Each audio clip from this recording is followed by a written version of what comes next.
അങ്ങനെ കഴിഞ്ഞ 3 മാസമായിട്ട് ഐഫോൺ 15 പ്രോ നമ്മുടെ ഡെയിലി ഡ്രൈവറാണ്. അപ്പോൾ ഇന്നത്തെ ഈ ഒരു വീഡിയോയിലൂടെ ഐഫോൺ 15 പ്രോയുടെ ഒരു കംപ്ലീറ്റ് റിവ്യൂ, അതോടൊപ്പം തന്നെ നിലവിൽ ഏത് ഐഫോൺ യൂസ് ചെയ്യുന്നവർക്ക് ഈ ഐഫോൺ 15 പ്രോയിലേക്ക് സ്വിച്ച് ചെയ്യേണ്ട അല്ലെങ്കിൽ അപ്ഗ്രേഡ് ചെയ്യേണ്ട ആവശ്യമുണ്ട്, ഈസ് ഇറ്റ് വർത്ത് ബൈയിങ്? അപ്പോൾ ആദ്യം തന്നെ ഒരു കാര്യം പറയാം, നമ്മൾ ഈ ഒരു വീഡിയോയിലൂടെ 15 പ്രോ എന്ന് പറയുന്ന ഡിവൈസിൻ്റെ ഇന്റർണൽ സ്പെസിഫിക്കേഷൻസോ അല്ലെങ്കിൽ ഡീറ്റെയിൽസോ അല്ല സംസാരിക്കുന്നത്. കാരണം ഓൾറെഡി ഇതെല്ലാം തന്നെ ആപ്പിളിൻ്റെ സൈഡിൽ ലിസ്റ്റ് ചെയ്തിട്ടുണ്ട്. സോ ഈ കഴിഞ്ഞ 100-ലധികം ദിവസങ്ങളായിട്ട് ഞാൻ ഇതിന് മുന്നേ യൂസ് ചെയ്തുകൊണ്ടിരുന്ന 14 പ്രോ 13 പ്രോ ഡിവൈസുകളിൽ നിന്ന് അത് യൂസ് ചെയ്തതിന് ശേഷം 15 പ്രോ എനിക്ക് തന്നിട്ടുള്ള ആ ഒരു എക്സ്പീരിയൻസ് അല്ലെങ്കിൽ ചേഞ്ചസ്, മനസ്സിലാക്കിയിട്ടുള്ള ഡിഫറൻസ്, ഇങ്ങനെയുള്ള കാര്യങ്ങളാണ് നമ്മൾ ഈ ഒരു വീഡിയോയിലൂടെ നിങ്ങളുമായിട്ട് ഷെയർ ചെയ്യുന്നത്.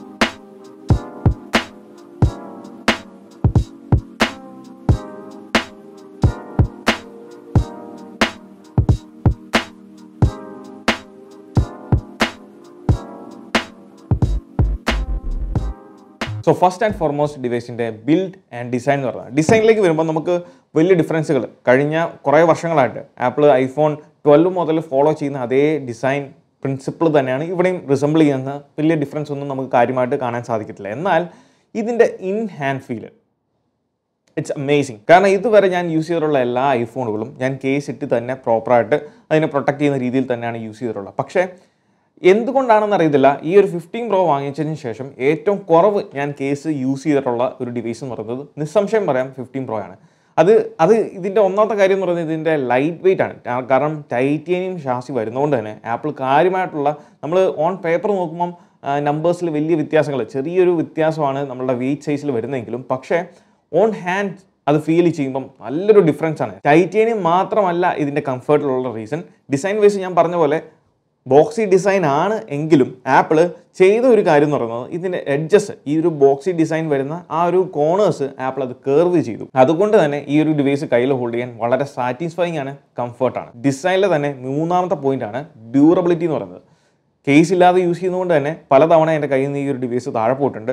കൂടുതലും വാഹനങ്ങളിൽ യാത്ര ചെയ്യുമ്പോഴാണ് ഇത് താഴെ പോയിട്ടുള്ളത്. അല്ലാതെ നിലത്ത് ഇപ്പോൾ ടൈലിലൊക്കെ വീണിട്ടുണ്ട്. അപ്പോഴൊന്നും എനിക്ക് ബാക്ക് പാനലിൽ വലിയ പ്രശ്നങ്ങളോ അല്ലെങ്കിൽ സൈഡ് എഡ്ജസിൽ ഈ ഒരു പാനൽസിലോ ബെസൽസിലോ നമുക്ക് അങ്ങനെ കാര്യമായിട്ടുള്ള സ്കഫ്സോ മാർക്കിങ്ങോ ഒന്നും വന്നിട്ടില്ല. എന്നാൽ ഫ്രണ്ട് ഗ്ലാസ്സിലേക്ക് വരുമ്പോൾ നമുക്കറിയാം സെറാമിക് ഷീൽഡ് എന്ന് പറയുന്ന ഒരു ഫ്രണ്ട് ഗ്ലാസ് ടെക്നോളജിയാണ് ആപ്പിൾ ഉപയോഗിക്കുന്നത്. സോ വാങ്ങിച്ച് ഞാൻ സ്ക്രീൻ പ്രൊട്ടക്ടർ യൂസ് ചെയ്യാത്തതുകൊണ്ട് തന്നെ വാങ്ങിച്ചൊരു 1 വീക്കിനുള്ളിൽ തന്നെ ഈ ഒരു ഡിവൈസിൻ്റെ ഫ്രണ്ട് ഗ്ലാസ്സിൽ ഒരു സ്ക്രാച്ച് വീണു. അതുകൊണ്ട് തന്നെ ഏത് ഐഫോൺ വാങ്ങിയാലും നിങ്ങൾ സ്ക്രീൻ പ്രൊട്ടക്ടർ മസ്റ്റായിട്ടും യൂസ് ചെയ്യുക. പിന്നീട് എടുത്ത് പറയേണ്ടതാണ് ഇതിൻ്റെ സൈഡ് ബെസൽസ്. കാരണം ഇതുവരെ നമ്മൾ യൂസ് ചെയ്ത എല്ലാ പ്രോ ഐഫോണുകളും സ്റ്റെയിൻലെസ് സ്റ്റീലായിരുന്നു അതിൻ്റെ സൈഡ് ബെസൽസ് ആയിട്ട് അല്ലെങ്കിൽ ഷാസി ആയിട്ട് യൂസ് ചെയ്തത്. എന്നാൽ ഇതിലേക്ക് വരുമ്പോൾ 15 പ്രോ മാക്സ് ഡിവൈസിലേക്ക് വരുമ്പോൾ ടൈറ്റേനിയം ആണ് യൂസ് ചെയ്തിരിക്കുന്നത്. ടൈറ്റേനിയം ഇതിൽ യൂസ് ചെയ്തതുകൊണ്ട് തന്നെ ഒരു മാറ്റ് ഫിനിഷാണ് എൻറ്റയർ സൈഡ് ബെസൽസിൽ വരുന്നത്, അല്ലെങ്കിൽ നമുക്ക് കാണാൻ സാധിക്കുന്നത്. അതുകൊണ്ട് തന്നെ ഒരു പ്രീമിയം ഫോൺ എന്നുള്ളൊരു ഫീല് നമുക്ക് ആദ്യം കാണുമ്പം തോന്നത്തില്ല. എന്നാൽ അതിൻ്റെ ഒരു അഡ്വാൻറ്റേജ് എന്ന് പറയുന്നത് കമ്പയറിങ് ടു നമ്മുടെ സ്റ്റെയിൻലെസ് സ്റ്റീല്, നമുക്ക് ആ ഒരു ഫിംഗർ പ്രിൻറ്റ് സ്മഡ്ജസ് ഈ സൈഡ് ബെസസിൽ അത്രയധികം റെസൊണേറ്റ് ചെയ്യുന്നില്ല. അതൊരു അഡ്വാൻറ്റേജ് ആയിട്ട് എനിക്ക് തോന്നി. 15 പ്രോ പ്രൊവൈഡ് ചെയ്യുന്ന ആ ഒരു ഇൻ ഹാൻഡ് ഫീല് പോലെ തന്നെ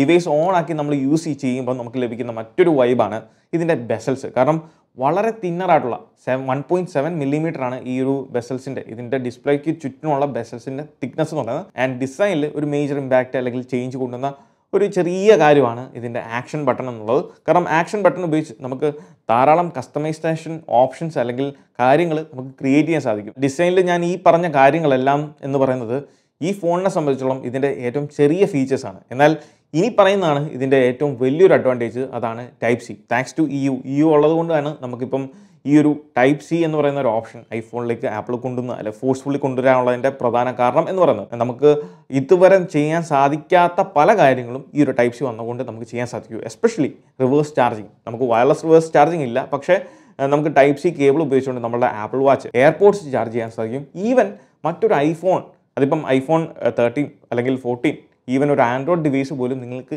ഈ ഒരു ഐഫോൺ ഉപയോഗിച്ച് ചാർജ് ചെയ്യാൻ സാധിക്കും. സോ അങ്ങനെ ഒരു വലിയൊരു അഡ്വാൻറ്റേജ് ഇതിൽ ലഭിക്കുന്നതാണ്. ഡിസൈൻ കഴിഞ്ഞാൽ എടുത്തു പറയേണ്ട ഒരു പോയിന്റ് ആണ് ഇതിൻ്റെ ഡിസ്പ്ലേ. കാരണം ഇതുവരെ കണ്ടിട്ടുള്ള ഐഫോണിൽ വെച്ച് ഏറ്റവും ബ്രൈറ്റർ ആയിട്ടുള്ള ഷാർപ്പർ ആയിട്ടുള്ള ഒരു ഡിസ്പ്ലേ തന്നെയാണ് ആപ്പിൾ ഇതിൽ പ്രൊവൈഡ് ചെയ്യുന്നത്. ഇതുവരെ നമ്മൾ ഫേസ് ചെയ്തുകൊണ്ടിരുന്ന ഒരു പ്രോബ്ലമാണ് ഔട്ട്സൈഡിൽ ഇൻഡോർ നമുക്ക് മോശമല്ലാത്ത എല്ലാ ഫോണുകളും, ലിറ്ററലി എല്ലാ ഫോണുകളും മോശമല്ലാത്ത ഒരു പെർഫോമൻസ് കാഴ്ചവെക്കും ഡിസ്പ്ലേയുടെ കാര്യത്തിൽ.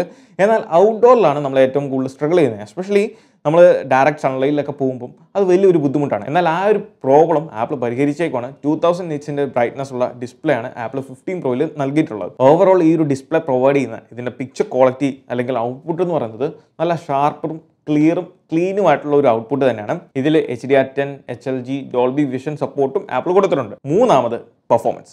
വേൾഡിൽ തന്നെ ഏറ്റവും ആദ്യത്തെ 3 നാനോമീറ്റർ നോഡ് പ്രോസസ് നോഡ് ഉപയോഗിച്ചിട്ടുള്ള സ്മാർട്ട് ഫോൺ എന്ന് പറയുന്നത് iPhone 15 Proയും 15 Pro Maxും ആണ്. ഇനി പെർഫോമൻസിലേക്ക് വരുമ്പോൾ ഡേ ടു ഡേ ടാസ്കിൽ യാതൊരു ഡിഫറൻസും നിങ്ങളൊരു 13, 14 ഒക്കെ യൂസ് ചെയ്തിട്ട് വരുന്നവരാണെങ്കിൽ യാതൊരു ഡിഫറൻസും നിങ്ങൾ പ്രതീക്ഷിക്കേണ്ട അല്ലെങ്കിൽ കാണാൻ പോകുന്നില്ല. എന്നാൽ നിങ്ങളൊരു ഹെവി ടാസ്കിലേക്ക് എസ്പെഷ്യലി ഒരു ഗെയിം അല്ലെങ്കിൽ റണ്ടറിങ് ഇങ്ങനെയുള്ള കാര്യത്തിലേക്ക് വരുമ്പോൾ തീർച്ചയായിട്ടും ആ ഒരു ഡിഫറൻസ് നിങ്ങൾക്ക് വിസിബിൾ ആണ്. എസ്പെഷ്യലി നിങ്ങൾ ഗെയിം കളിക്കുമ്പോൾ നിങ്ങൾക്ക് ഹാർഡ്വെയർ ലെവൽ റേ ട്രേസിങ് ആ ഒരു ഫങ്ഷനാലിറ്റി A17 Proയിൽ ലഭിക്കുന്നുണ്ട്. പിന്നീട് പെർഫോമൻസിൽ ഉണ്ടായിരിക്കുന്ന ഒരു അഡ്വാൻറ്റേജ് കമ്പയറിംഗ് ടു ഐഫോണിൻ്റെ പ്രീവിയസ് മോഡലായിട്ടുള്ള 14 Pro 14 Pro Maxുമായിട്ട് കമ്പയർ ചെയ്യുമ്പോൾ 15 Proയിലും 15 Pro Maxിലും നമുക്ക് അഡീഷണൽ 2GB RAM അങ്ങനെ ടോട്ടലി 8GB RAM ആണ് ഇതിലുള്ളത്. സോ ഹാർഡ്വെയറിൽ ആപ്പിൾ ഇത്രയധികം ഇംപ്രൂവ്മെൻറ്റ്സ് 15 Proയിൽ കൊണ്ടുവന്നിട്ടുണ്ട്.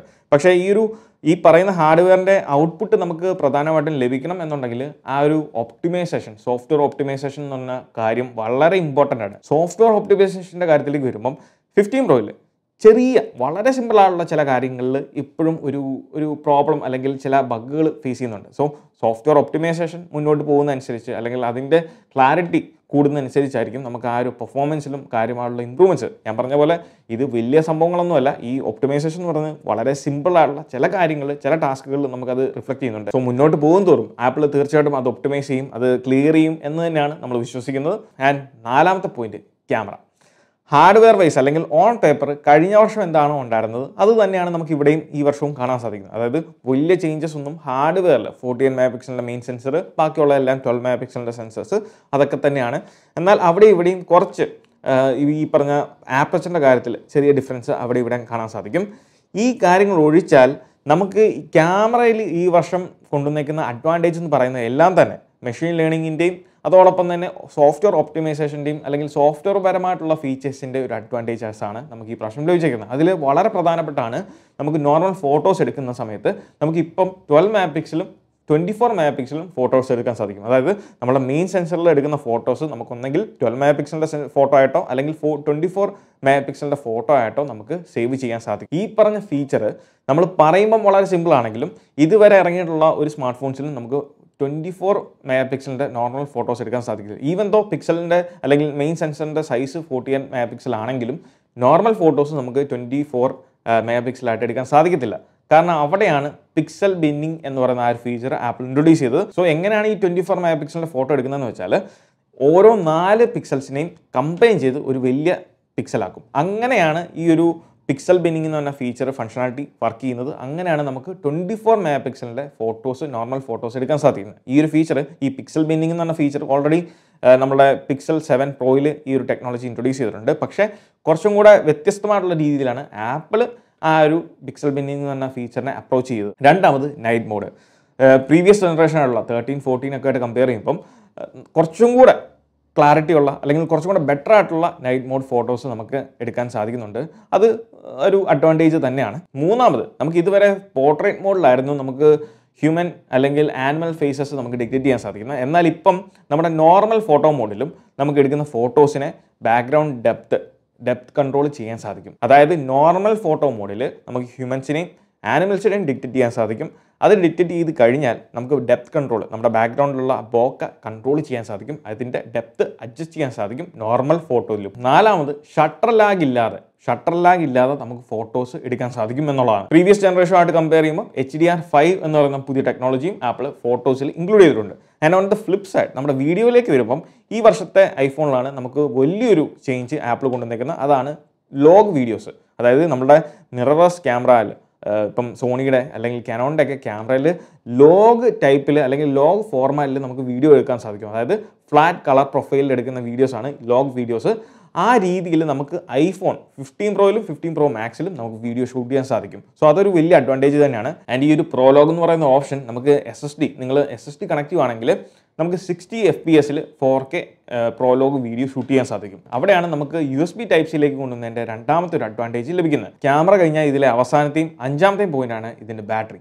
സോ ബാറ്ററിയിലേക്ക് വരുമ്പോൾ 3274 mAh ഉള്ള ഒരു ബാറ്ററിയാണ് ആപ്പിൾ 15 Proയിൽ കൊടുത്തേക്കുന്നത്. വളരെ സ്ലൈറ്റ് ആയിട്ടുള്ള ഒരു ഡിഫറൻസ് ആണ് iPhone 14 Pro എന്ന് വരുമ്പോൾ ഇതിൽ ലഭിക്കുന്നത്. പക്ഷേ ഈ ഒരു A17 3 നാനോമീറ്റർ ആർക്കിടെക്ചറുള്ള പ്രോസസ്സർ വന്നുകൊണ്ട് തന്നെ നമുക്ക് കുറച്ചും കൂടെ ബെറ്റർ ആയിട്ടുള്ള ഒരു battery backup when comparing to iPhone 14 Pro ആയിട്ട് നോക്കുമ്പോൾ 15 Proയിൽ നമുക്ക് ലഭിക്കുന്നുണ്ട്. അതൊരു വലിയ ഡീസൻ്റ് ആയിട്ടുള്ളൊരു ഡിഫറൻസ് ആണോ എന്ന് ചോദിച്ചാൽ ഒരിക്കലുമല്ല. എന്നാൽ മോശമല്ലാത്തൊരു ചേഞ്ച് 14 Pro ആയിട്ട് കമ്പയർ ചെയ്യുമ്പോൾ ബാറ്ററിയുടെ കാര്യത്തിലുണ്ട്. എൻ്റെ ഒരു യൂസേജിൽ കഴിഞ്ഞ 3 മാസമായിട്ട് എനിക്കൊരു 6 to 8.5 hours ബാറ്ററി ബാക്കപ്പ് ഈ ഒരു ഡിവൈസിൽ ലഭിക്കുന്നുണ്ട്. ഡിപ്പെൻഡിങ് ഓൺ നമ്മളുടെ യൂസേജ് അനുസരിച്ചിരിക്കും, ഓരോ ആൾക്കാരുടെയും യൂസേജ് അനുസരിച്ചിരിക്കും അതിൻ്റെ ആ ഒരു ബാക്കപ്പിൽ ചേഞ്ചസ് ഉണ്ടാകും. നിങ്ങൾക്ക് ഒരു ഫുൾ ഡേ ബാക്കപ്പ് ഉള്ള ഡിവൈസ് ആണ് വേണ്ടതെന്നുണ്ടെങ്കിൽ 15 Pro അല്ല, നിങ്ങൾക്ക് 15 Pro Max അല്ലാന്നുണ്ടെങ്കിൽ 15 Plus ഓപ്റ്റ് ചെയ്യാവുന്നതാണ്. കാരണം അതിൽ ഈ പറഞ്ഞേക്കാൾ ലാർജർ ഡിവൈസ് ആണ്, larger battery capacity mAh support ചെയ്യുന്നുണ്ട്. ഇനി എക്സ്ട്രീം കേസസിൽ 15 Proയിൽ